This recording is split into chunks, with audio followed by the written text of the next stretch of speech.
Tunapoishi katika ulimwengu huu, uhitaji wa kuponya au wa watu kuponywa ni uhitaji mkubwa sana. Kwa sababu moja wapo ya mambo ambayo mwanadamu alipata madhara baada ya kuanguka, baada ya kutengana na Mungu, ni kuingiliwa na laana, magonjwa, umaskini na dhambi. Kwa hiyo mambo hayo ndio yakampelekea Kristo pia aje msalabani, ateswe na kufa.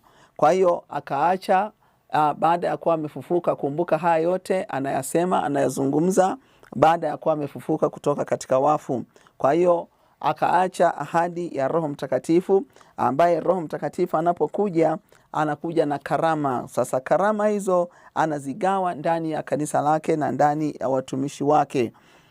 Kwa sababu uhitaji mkubwa sana wa uponyaji tunautaka sana wanadamu, kwa sababu shetani amemwaga magonjwa.